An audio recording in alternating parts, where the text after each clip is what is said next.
Välkommen tillbaka. Tack för sist. Welcome back. Thank you for the last time. If you follow my channel at all, first of all, thank you very much. Thumbs up, subscriptions, comments, I love all of it. And I try to keep up with all of it. It's a pretty small channel, so it's not like it's a ton of work. My TikTok channel is quite a bit larger, and I still try to keep up with that, but that becomes impossible after a while. But if you've followed, you kind of hopefully get the vibe of what I'm trying to do, which is provide a positive environment, positive stories, uplifting stuff. I did a story last night. I wouldn't call it a story. Well, it was my story about going through my divorce and the dark time I went through. But the whole point of the video was there's life at the end of that. There's a way of getting out of that. So that is what I'm trying to do. I also very seldom give myself notes. Some people like that, some people don't. And if that's not for you, I get it. No problem. Have a great day.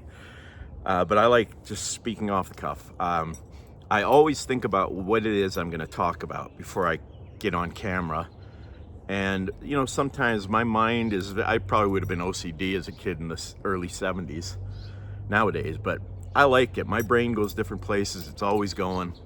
And so I'll be telling a story and something will pop into my head and I go with it. And hopefully you enjoy it. Like I said, if you don't, I get it. So I grew up, I started first grade in 1969 at the age of 5. We had just moved from Norway. I don't even know if I spoke English yet. My parents definitely didn't. So they sent me to school a year earlier than probably they were supposed to. There was no kindergarten, at least in that town at that time. So my upbringing, my really formative years, I'd say, are between like 1969 and 1985.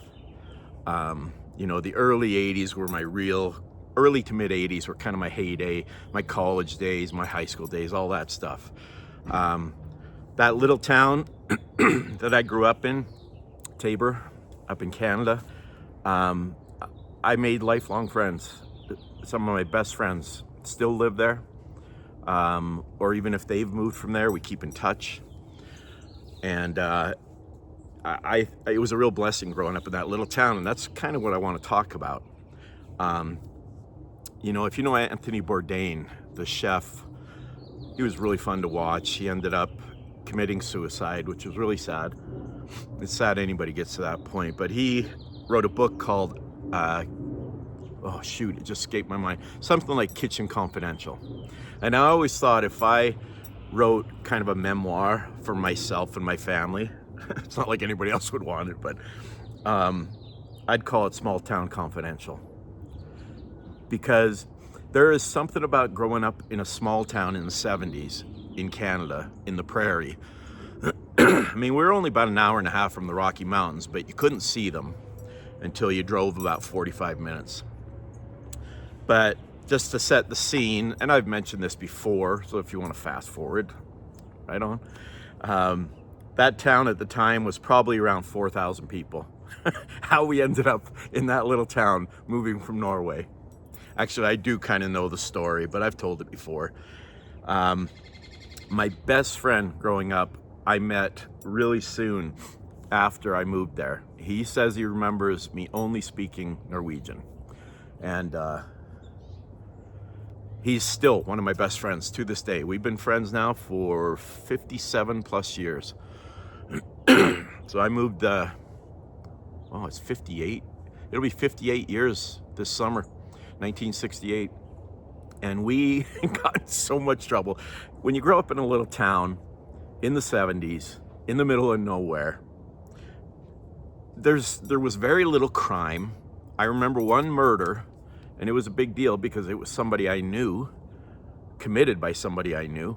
Not well, but the person, well, I don't want to get into that detail. Anyway, I knew both of the people involved, and that was a huge deal, huge.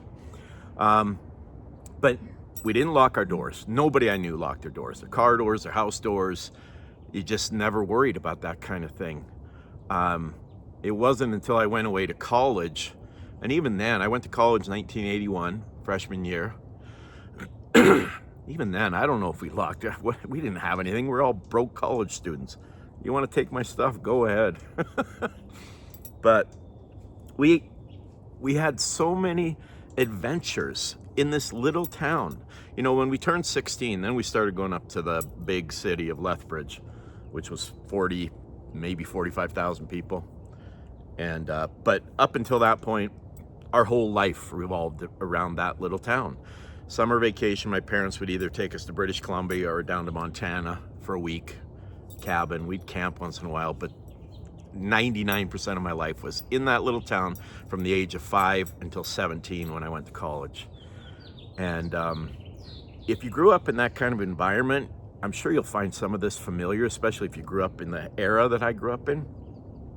And if you grew up in a big city, urban environment, you might find this interesting because I'm sure our upbringings were very different. Some of the stuff I'm going to tell you, I'm not exactly proud of. It's just what you do when you're a kid. One of the first bad things I remember doing, we were 8 years old, and we decided, because back then all the movies, TV, everything, everybody smoked. I came from Norway where everybody smoked. A lot more people smoked back then, and I don't know how we got our hands on cigarettes. Well, I know how we got some. We would find them, you know, half smoked. And I'm not a smoker, by the way. I have a cigar a few times a year, but I'm not a smoker, never have been. But yeah, me and my buddy decided we were gonna be cool. Of course, we had to keep it under wraps.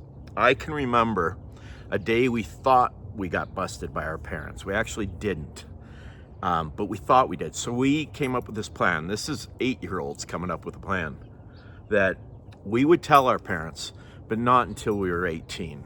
And you know, then we could do whatever we want because we were adults. And 18, when you're 8, that seemed like 100 years away.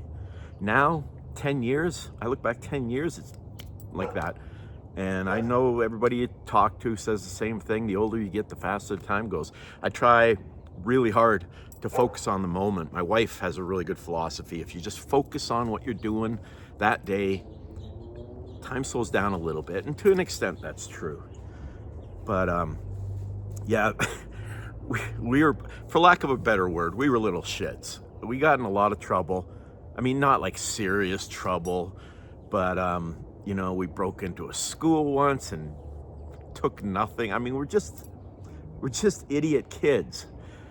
But the school thing leads me to this story about our little stomping ground just on the edge of town.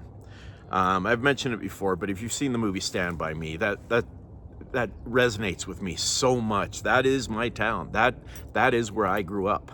That kind of feeling.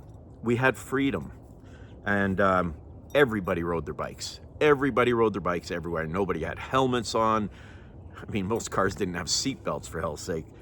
I don't remember anybody ever getting hurt on a bike. I mean, you know, fell off, skinned knees, that kind of crap. But there was this place on the edge of town where construction companies, when they would build houses, they would haul all the dirt that they had to excavate out into this field. And they piled it there in all these piles, I don't know, maybe anywhere from 3 feet to 6 or 7 feet tall. Hundreds of these piles. And they had been there for years and years and years. What the hell was that? Not supposed to be bugs out this early in the year.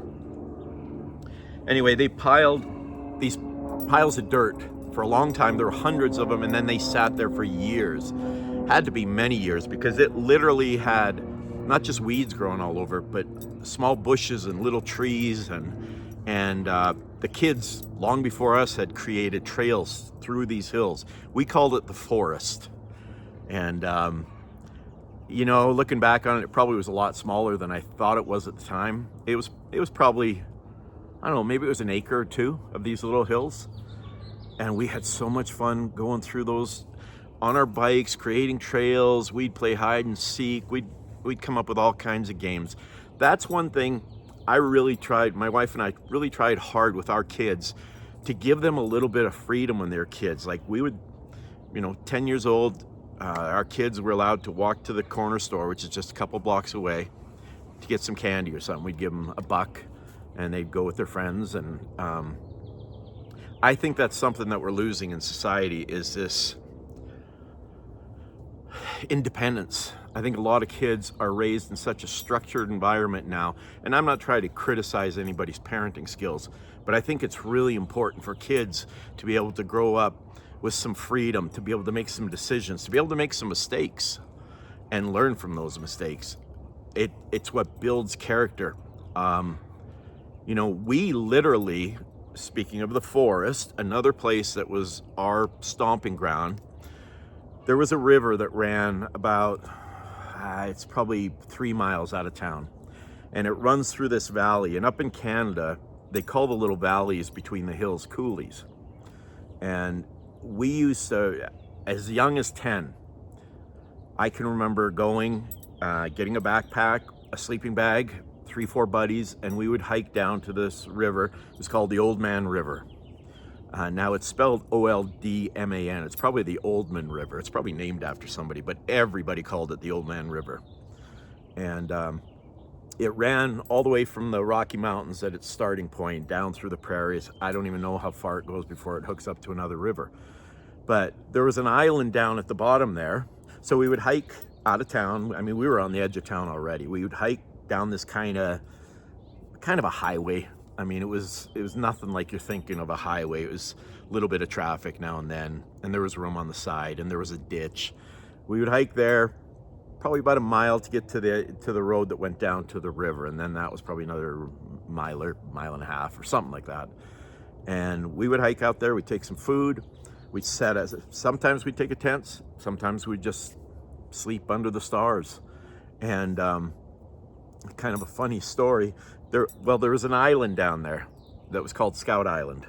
Scouts used it all the time. I don't know if that's where the name came from. That's what I assume. If you're familiar with the area at all, you'll know Scout Island. And we hiked down there, and and we set up a tent. I think there were 4 of us. I I know exactly which buddies were with me. I just don't know if they'd want me using their names, so I won't. But pretty sure there were 4 of us. I guess a couple of the guys, and maybe me, didn't tell their parents that they were going camping for the weekend. We were probably, at this time, I don't know, maybe 12. So probably like exactly the age of those kids in Stand By Me. And you know how kids are, especially boys, you try to scare the shit out of each other all the time. I mean, that is what your goal is. So we'd build a fire, we'd roast hot dogs, we would make driftwood cigars. Have you ever done that before as a kid? You take a piece of driftwood, it's got to be really light and, you know, like the size of a cigar. And you can light it and you can literally smoke through it if it's porous enough. So we thought we were total badasses doing that. But we're sitting around the fire and we're trying to freak each other out, you know. And I've mentioned before, I grew up in a Mormon upbringing, so I was really freaked out by certain things, you know, evil things, and so it wasn't real hard to spook me. So, and every once in a while, a guy would go out into the trees to, you know, take a leak, and either we would try to scare him when he came back or he'd scare us when we came back. Anyway, that's the setting of what happened. So we're all pretty freaked out by the time we go to sleep. And I'm pretty sure we had a tent that time. And I think all 4 of us were in the same tent. The fire was kind of dying out. It's just embers. So there was kind of a glow around the tent. Excuse me.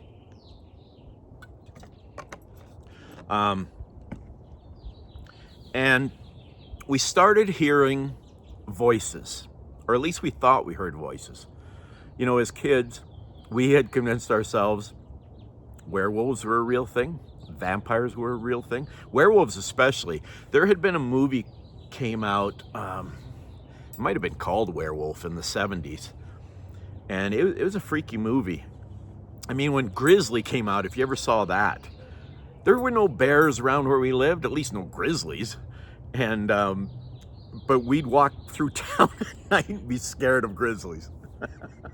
Good hell. Anyway, we're down at the park and we start hearing voices. And they sound kind of panicked.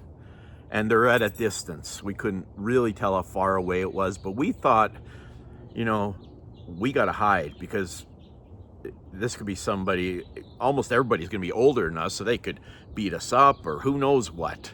These could be psychopaths. Why are they out in the middle of the night? It was a full moon. I remember that. I'm pretty sure we put the fire out, like covered it with dirt and stuff, and then we just hid in the tent. And we heard these voices calling, and every once in a while, I'm going to change the names of my buddies. Every once in a while, Mike would say, "Did you hear my name? Or did you hear, Arl, did you hear your name?" I was like, "No, man, no." It's so far away that it just was indistinct. But the yelling got more hysterical. And then we heard honking. And we just hid in the tent. I mean, we were so scared. And eventually somebody came along and we heard them coming and we were just terrified. And as they got closer, we started to hear the voices, realized it was our parents looking for us idiots who hadn't told them where we were going. We were in a lot of trouble. But like I said, especially my best friend and I, we grew up in trouble. We were always doing stupid things. I got to tell a story sometime about rabbit hunting. We used to do that quite a bit. And I know if you grew up in the city or, you know, I don't kill anything anymore. But when I was a kid, it was just normal. You go shoot gophers with your pellet gun. When we got big enough to get 22s, we'd go shoot rabbits. Mostly jackrabbits, which are a pest up there. But I have a crazy story about an incident that I just missed out on, where some people got pretty badly hurt, including my brother. So, yeah, I thank God all the time that I grew up in that little town and I had that freedom. In the summer, we would hike the other way, all the way through town. So I was on the far north end of town. And even though it was a little town, it was quite a walk to get out of town on the south side. You had to cross the major highway, and then there was still another probably 3/4 of a mile of houses. So it was probably 3 miles that way to go to get out of the end of town. And we used to hike out there with inner tubes in the summer. I don't remember taking drinks with us, but we must have, because it was hot and we were there all day. And we'd float these irrigation ditches, which actually can be dangerous. He wasn't really a friend, he was an acquaintance. He died he got sucked into one of these culverts. You know, we went through them all the time, but if they're blocked with anything, then you can't get back out of there. And he drowned. I think he was 14. But that is the only incident I ever remember, and that's horrible, of anybody being hurt doing that. We did it all the time. We'd go down these water spills, and it's just so much fun. If you have similar experiences or you grew up in a similar environment, similar time, I love reading your stories. I get really jacked just seeing comments, and especially when people relate to what I'm saying. But even if you grew up in a big city, in the inner city, I love hearing those stories too, because they're so foreign to me. Now, granted, I've lived in the States now for almost 40 years. I've worked in almost every big city in the country, many of them anyway. And so I've been, in some of these inner city environments, and I get it a little bit, but I didn't grow up in it. So I love hearing those stories too. So I just thought it'd be kind of fun I could go on forever telling stories, but that's probably enough for now. I don't want to bore you if you're still here.